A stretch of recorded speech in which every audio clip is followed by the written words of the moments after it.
We have the pleasure of living with a black Labrador retriever. Now, she's basically a mutt, but most of her bloodline is Labrador. And she knows where her food and her petting come from. And additionally, she's pretty much knows that the 2 times a day that she's going to eat fed. In the morning about 8 o'clock and in the evening about 6 o'clock. And because she's an outside dog, during the summertime, we have to be very, very careful to bring the food into the house after she's finished eating, because if we don't, the birds will get it. So she knows that she'd better eat when it's there, or it will be a while before the food is out again.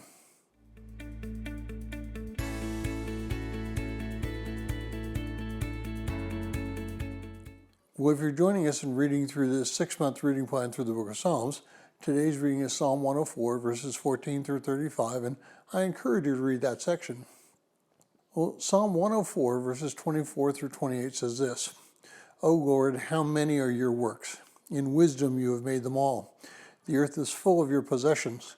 There is the sea, and the great and the broad, which are swarms without numbers, animals both small and great.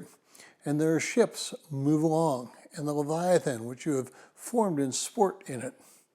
And they all wait for you to give you their food in due season. When you give it to them, they gather it up. You open up your hand, and they are satisfied with good. Well, 2 things can be pointed out in this section of the psalm. First, the psalmist recognizes that everything belongs to God.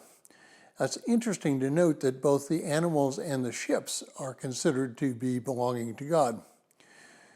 Secondly, it is God who nourishes in due season, and this is particularly an application in today's situation. Now, the United States and the world is now preparing to re-enter what used to be called normalcy. Over the past few days, I've witnessed several seminars on how to reopen churches and other places of worship. I've heard detailed plans on precisely the phases that each organization could go through as they're beginning to wind down having to deal with that coronavirus threat. But it is in God's timing that this threat will be over. It is in God's timing in which we must trust before we are completely free of this pandemic. We can't rush into what needs to take place. Only God can decide the outcome. And God is in charge of history. God should be in charge of our lives. Our only duty is to seek Him through prayer and then do the things that He wants us to do so that He may be glorified throughout the situation. Well, it's time for us to repent and to quietly seek Him. And if you would like a PDF copy of this entire reading plan, please send an email to phineasjacobus@runningtohim.net.